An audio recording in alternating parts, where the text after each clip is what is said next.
going into a season, obviously. I mean, it was the first time I've ever been injured, like a serious injury. So I feel like kind of just making sure that you take care of your body. I mean, we're a veteran group, so I feel like all of us kind of take recovery a little bit more serious than, maybe a freshman coming in who doesn't even know what the training room is.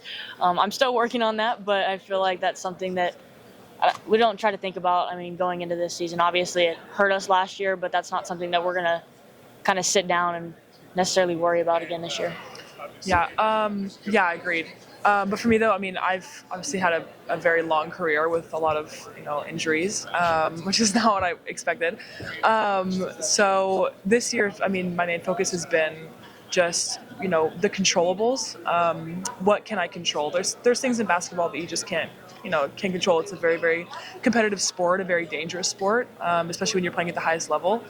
And so things happen, right? Injuries are going to happen. They're bound to happen. But being able to control, every single thing that I'm able to, so that the unnecessary ones will not happen. And the ones that I can prevent, I will be able to prevent. And so just doing lots of recovery, lots of strengthening, lots of, corrective work, just trying to get in the best, physical and physical shape I can be in, but just healthy as possible. So when you think about the front court for this team a year ago compared to where it is now with some of the players you guys have brought in, just talk about how that can be a strength for the Frogs this season. Oh man, yeah. Front court is you and Natalie and Leah. Yes. Wow. I mean, bringing in dude, it is. We have so many different pieces, like with Nat, right? She's such a versatile and unique big, and she's been so fun to play with, and against. Been really pushing my limits and making me have to stretch out to the 3-point line for defense. But yeah, I mean, we're so deep. I have relief as well, which I think last year was a bit of a struggle. It was difficult for me because we knew that I had to pick up a lot of those minutes. And so now this year I just feel a big relief because, the players that are right next to me are extremely talented and push me every single day to be better. And so, yeah. You think about the front court like we just talked about, the versatility down low, but also the versatility from a shooting perspective. How capable is TCU going to be of spacing the floor this year and putting a lot of pressure on them? Yeah, I think it's going to be crazy. I mean, 1 through 5 can knock down an open 3, so I feel like that's something that's very unique to our group and is going to have to keep teams on their toes. I mean, they can't sag off on Sedona, or if Nat's in the pick and roll, she's going to pick and pop. So, I mean, I feel like that helps us guards, not only as a relief down low, but also to stretch the floor so we have driving lanes. So I feel like, I don't know, we have multiple weapons all over the court. So for you, health is really the only thing that prevented you from maybe having the record-setting season last year. Do you have that in the back of your head going into this year at all, or are you just focused on it? Yeah, I'm just focused on this year. My injury was kind of like a fluke injury. It wasn't even like a self-inflicted injury. So I feel like that's something that, I mean, I don't really focus on it. I had my knee brace on for the remainder of the season, and since then I threw that thing away. So I'm not even thinking about it, kind of just moving forward. Obviously try to keep myself in the best shape and stay healthy as always, but I mean, that's never really been a thing for me, so yeah. Maddie, I mean, you look in fantastic shape. What have you changed?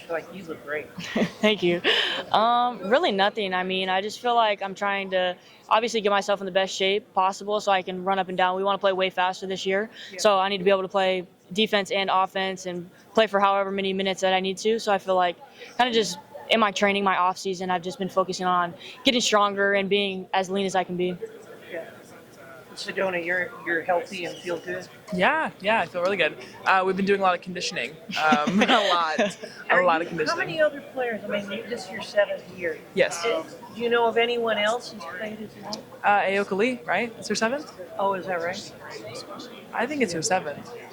Thank you. Maybe it's her 6th. Maybe it's her 7th. It's okay, old folk. I have another question. You guys Where's both she at? played Pac-12. What's the difference coming to Big 12 that you saw? I'd say they're pretty similar, in comparison to I'd say the SEC or the ACC. I feel like that would be a complete drastic difference. But I feel like the Pac-12 and the Big 12, I feel like they have pretty similar things. I mean, I feel like Texas and Oklahoma were a little bit different style, but obviously they're gone now. I would say they're pretty similar. I feel like, the style of play kind of varies from team to team, but Yeah, similar. Yeah, I feel like they're pretty similar. We're just now in the South.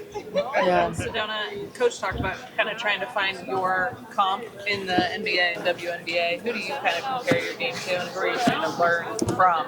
You talk about yeah. the Liberty Junkwell. Yeah, Junkwell, obviously just an amazing player. Someone I definitely want to, mirror my game after. Just that versatile kind of big. But yeah, I mean, I like Jokic. Jokic's ability to pass, shoot the ball. He's kind of slow and kind of clunky, like Hailey likes to call me. But She just stepped on. I know, but yeah, I've looked into like Brianna Stewart, Lana Deladon, just kind of like those big stretch fives that are able to bring it out and kind of take advantage of any defender that comes at them. Can you talk a little bit about the progress the team has made from a culture camaraderie standpoint since all the transfers have been? Yeah, I think although we do have a lot of new pieces, we have a lot of mature veteran pieces. New is new, but I think with the chemistry and the personality types that we have, we've meshed really well. It's been pretty seamless. Obviously, we're still growing, just as any team is at this point in the year. But I'm really happy with where we're at, and I think that we're laying the foundation to, have a really successful season. You kind of always push yourself. You want to be a better and better guard. What about this system is going to help you with that?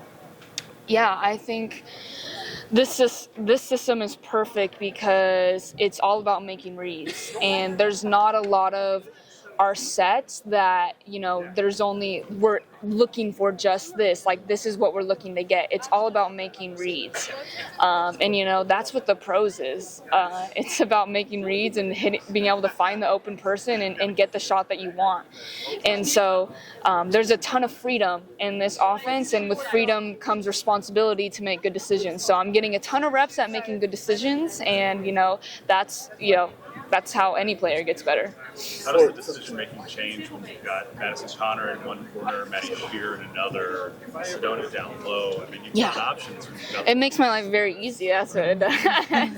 No, I mean, it actually makes it kind of fun for me, too, because I can be more strategic with things, and as like when I am playing the point guard, I am able to think, okay, who do I think I can get the matchup with today? How can I get Maddie a shot? Who can I put in this pick and roll to where I can get them open or they can get me open? I have the luxury of extremely skilled players with me who can allow me to think more and not have to do so much. So that's been really fun. How has your game improved since playing in the Olympics? I think my pick and roll reads have gotten better. I'm trying to extend my range off the 3-point line a couple steps, but also just getting back to the core and the principles of who I am in my game, getting back to my mid-range, my floaters, my fadeaways, finishing around the rim with my slow step, things like that, things that are like bread and butter to my game, like getting to those two. What did you learn the most from last year? Both, maybe some of it was good, some of it was not as fun, but what did you learn the most from that experience?